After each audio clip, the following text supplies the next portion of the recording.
Well, hello everyone. Here I am tonight sharing the space with lovely Jennifer. I met this angel more than 9 months ago now, or close to 10 Mhm. months ago. And we have been doing life together for the past 10 months. And she reached out to me because she didn't have a period. And today, finally, she's here to share her story of amenorrhea that lasted for 21 years. Is that correct, Jennifer? Yeah, yeah. So it's going to be a very interesting one, not only because finally Jennifer managed to get her period back, but because her life has changed so incredibly. So, first of all, welcome, my love. How are you today? I'm good, very good. Yeah. No. Uh, yeah. So, tell us what happened? How did you lose your period in the first place? Okay. Yeah, so when I was 14, I got my first and only period. And by that summer, I also developed an eating disorder, probably even earlier, but that's when I really started obsessing about food and got very controlling and very uh, like disciplined and very scared of gaining weight. So I disconnected pretty fast from my body. And that's how it kept going for many years. My parents, they wanted to help me, but they were so like they didn't have the knowledge, and the treatments that was there was really bad. And my father, his way of acting, he was scared, but he was hiding behind a lot of frustration and anger. So he was threatening me a lot, which made me start eating binge eating and then starving. So if you looked at outside on me, it probably didn't look as bad as I was feeling inside. Mm. So that's how I lived for, yeah, many years. And when I was 19, um, I was diagnosed with pretty severe osteoporosis. I was very deep into my anorexia. And one doctor even told me that when I was around 30, I would end up in a wheelchair, and there was nothing I could do to Oof. reverse it. Yeah. So that's pretty harsh to say to someone who is, a young woman. And that sentence that had been so like stuck with me since then. And God, I have worried so much about my bone health. But I was also so invested in my eating disorder, so I was completely I was so controlled and constant, like restless and stressed and obsessing about food and like pushing myself when there was no energy. Like, yeah, it was like I was in survival mode for for a long time. And then I eventually learned that I had hypothalamic amenorrhea after being told for many years that I had PCOS, which I learned that it's pretty common that you get misdiagnosed, and that my body has shut down its reproductive system to protect me. And yeah, I continue like under fueling and really I wasn't happy, but I was functioning. I could live, I could work, I could live, but I wasn't fully present. I wasn't there, and I wasn't connected with my body. So yeah, it was. It was when I look back, it's like I was just, I was just like living, but I wasn't alive, if you can say that. Mm. So I think it wasn't until I became a mom and that I truly like realized that this is sustainable, and I just didn't want to just exist. I wanted to live, and I wanted to like fully live and function and be free. And I just didn't want to exist and controlling my life. I wanted to feel safe, and I wanted energy more than anything. Mm. And she was really the missing piece in the puzzle, and really the the start, like the purpose of why I started this journey for real, because I really felt at that time that now it's truly time to heal for real, if you can say that. And it was like this process, like it has not been easy, or it hasn't gone fast, but it's been so worth it. And after some time, I found you and this community, and I decided to like really trust you, and we built this amazing amazing relationship. And you were there when it was tough and reminded me about things and like got me back on track, and then sharing for me when we saw signs of improvement, which like it has been, yeah, unvaluable. And yeah, I've been here like 9 months or something. Yeah, more or less. Yeah, yeah. So I started eating more. I had this big breakfast from saying for years that I wasn't a breakfast person. This became my like favorite meal, and lunch and dinner and snacks. And I really learned to, okay, this is how much you need to eat to recover. And in the beginning, I had that extreme hunger feelings. And after some months, I was like, I'm having energy. Like I had a surplus in energy, and I think that was like the first taste of how it really could be to live like a normal person, and that made me bolder because I wanted more of that feeling. So yeah, bit by bit, I took steps towards like the dream, the life I was dreaming of. And then at some point in recovery, after some month, we talked about that a lot, but I find myself pretty stuck in fixing state, fixing mode. I think I had that feeling still that I was broken. There was still something that needed to be tweaked, or some supplement or something. Or if I do this, like, can that magically give my period back? And I was still like really trying to perfecting it, and really, yeah, I don't think I truly like trusted my body and the process.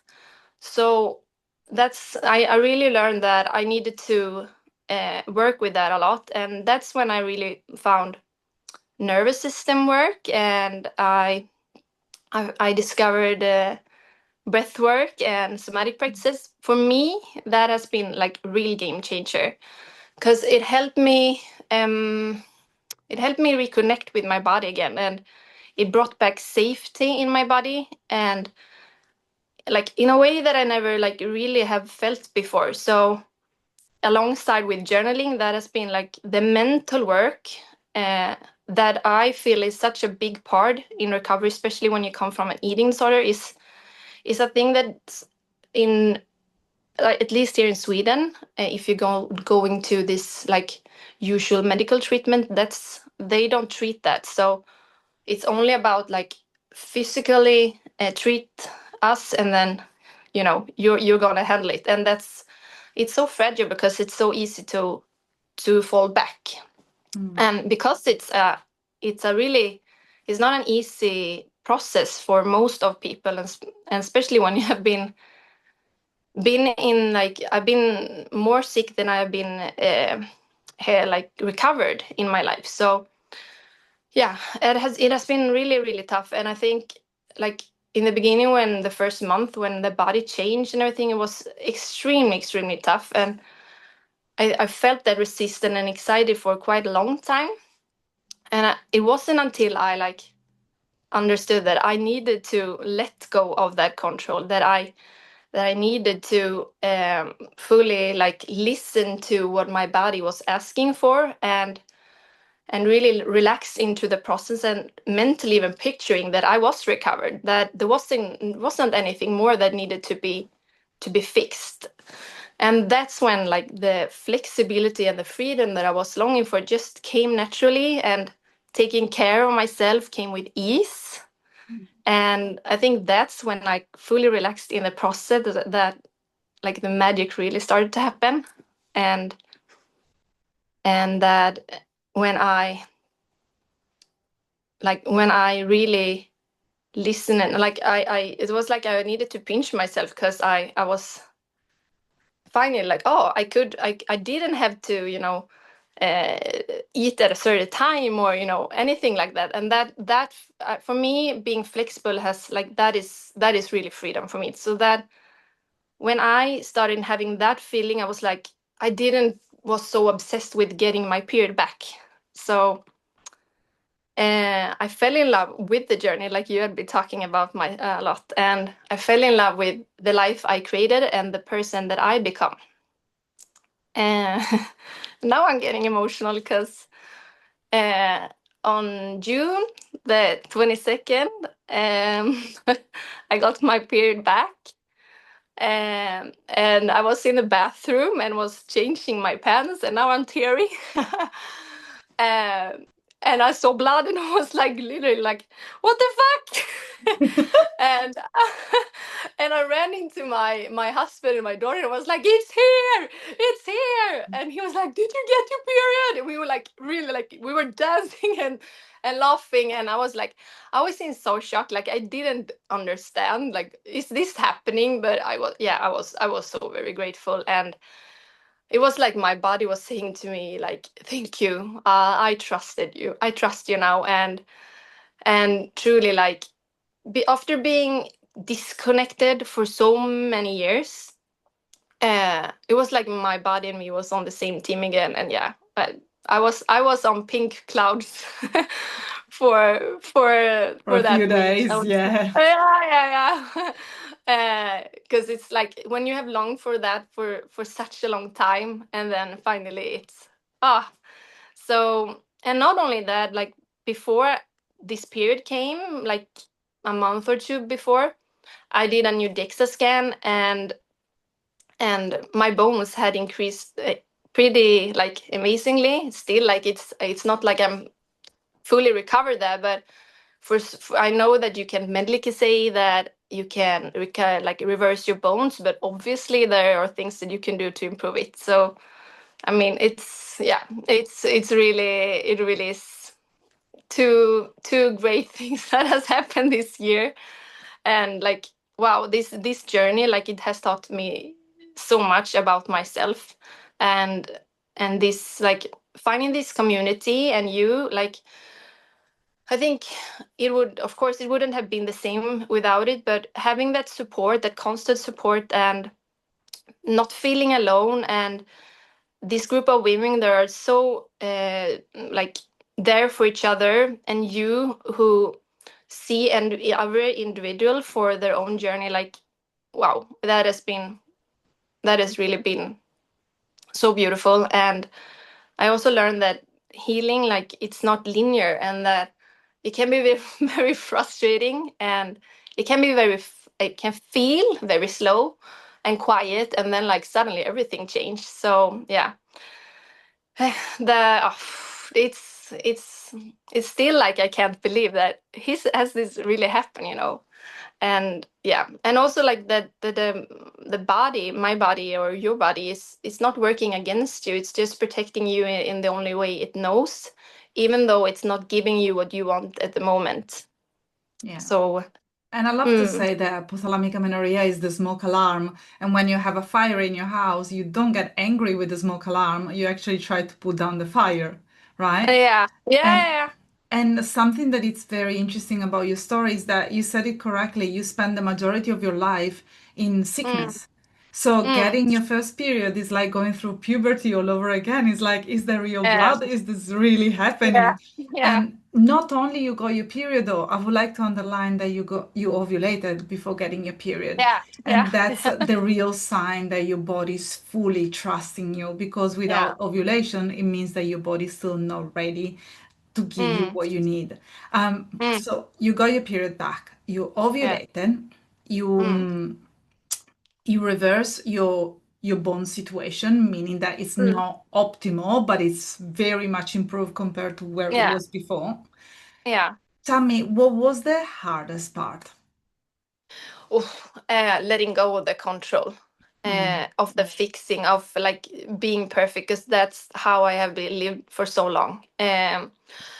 like instead of like I when I wanted to recover, it's like I made that to like, oh, I'm gonna do this perfectly. Like, just tell me what to do. And I think that is very common, that Yeah. you just want someone else to. And in the beginning, like you probably need some guidance in the beginning, but then it's all about learning how to really like trust yourself and your body. And that's what's the harder part, to really let go of that. Like there is nothing more to do there. You just like, it's just sit back, relax, and wait. Yeah. Uh, And I mm. noticed a But shift I in think our. that that's when the when I truly relax, I that resistance and that restlessness and then anxiety and the uncomfortable feeling I had around about my body, just it just like ran off me. It was like released. I think that you're ready to release it. Because the first few months, our work, the work that we did together, was very, very, very much focused on exercise, Yeah. nutrition, and improving your lifestyle. Then there Mm, was a few months, like I will say 3 months, where you were mm. really trying to add in and fix yourself. Claudia, can I get a new supplement? Can you check my Yeah, DBT? yeah, Shall I do something else? Shall I do this yeah, other alternative therapy that I've heard about? So you are yeah, trying all the things under the sun to fix mm, yourself. And I think that yeah, we got to a point where every single time that I will send you a message, I will start by saying, breathe, relax, yeah, you're fine, yeah, you can let it go. yeah, And yeah, then I feel that you went on holidays. And mm, at that time, you had already done so much mindset work by the time that you went on mm, holiday. yeah, yeah. But that holiday, correct me if I'm wrong, it was like a deal breaker from you. For Oh, you. It looked like that you came back and you didn't yeah, have the same baggage that you carried mm, around for 21 years. yeah, definitely. Yeah, it was like you said it so perfectly, that I left something in the sea there. Yeah. Uh, yeah, and yeah, it was like I think that that vacation came at exactly the right time in my recovery journey, because I was so ready to let go of some parts. Mm. Mm. Tell me, Jennifer, was the weight gain so hard? Now, like I think you're so scared of gaining weight, especially like if you have been underweight for your whole life. It's like, oh, it's the worst thing. And you have all these numbers in your head. So I actually, I throw the scale for many years, and then I was like, when I started to eat more and have this energy, it was like, okay, so the weight gain is actually what's giving me like my life back. I need this. I need this. I need to look like this to have this life, and that has been like, I wouldn't change it for the world. Like I do not want to go to back to being under fuel and having that little energy and not be here and present and live my life. And also like being a mother, it comes with like such big responsibility too. And yeah, it's my biggest purpose, and I also want to live my life for me, and that is not a way to live. So in the end, it's now when I'm on the other side, it's like, no, not really. But when you're there, when you have started, and when you can probably are a bit underfueled and so obsessed, it's it's uh, it's becoming so big and so frightening. But that's also because we're so used to, we want to go in our safe space, even if it's not giving us any good. Absolutely. And I also would like to underline that you have done recovery while holding a full-time job, while being in a Yeah. relationship, while being a mom, and while going through a very major family crisis. And I think Mm, that it's very important for women to hear that, because sometimes we do postpone our health. We don't mm, invest in ourselves simply because we want to put other people's first, or because we never think that it's the right time. And you have mm. managed to take care of yourself, even though you didn't have that much extra time in your Yeah, day to actually yeah, focus on your health. Um, yeah. one more things that I wanted to ask you. How do you think Mm. that your life has changed in the past 10 months? What do you mean? How do you think that your life in Aha, general, so since then and yeah, now. compared to Oh, where you were before, compared to 1 year ago, uh, basically? oh yeah. Like I think like I couldn't imagine that life could be this easy and this.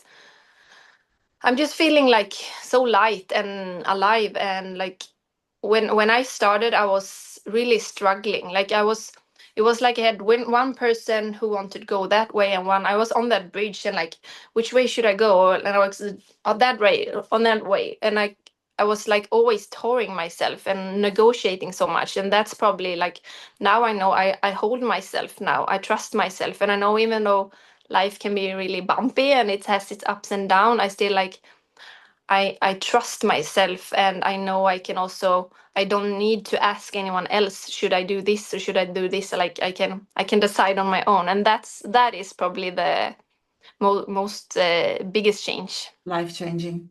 So, Yeah. if there is one woman listening to you right now, what would you Oh, tell her in hindsight? yeah. Yeah. I would tell her that she's not broken. Mm, She's not far gone. She's not alone, and that healing is really is possible. thank you. I mean, if I can get my period back and heal my bone health in many ways, then everyone can. So like, if I by sharing my story, like if it can help someone, then I'm happily to do it. Do you think that it's easier to do it with the right support, or do you think that it would have been okay also Oh, without it? I don't think I would have been here. I mean, of course, it's me who's done the work, but you definitely need that help.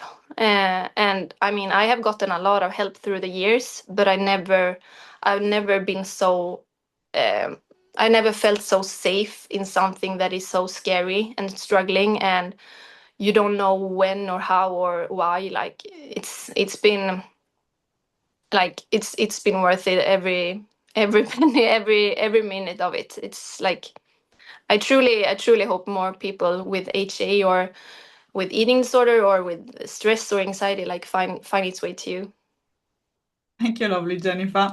And thank you for sharing your story. You Yeah. managed to compress 21 years of your life in less than 10 minutes. So really, I was a bit congratulations. nervous if you couldn't tell. I could tell because I know you so well. I could tell that you couldn't even breathe at the beginning, but that was wonderful to witness. Very raw, very true. So thank you for being here, my lovely Jennifer. Yeah, And yeah, we will see you in the Facebook community. yeah, yeah, you will. Bye, my love. Bye.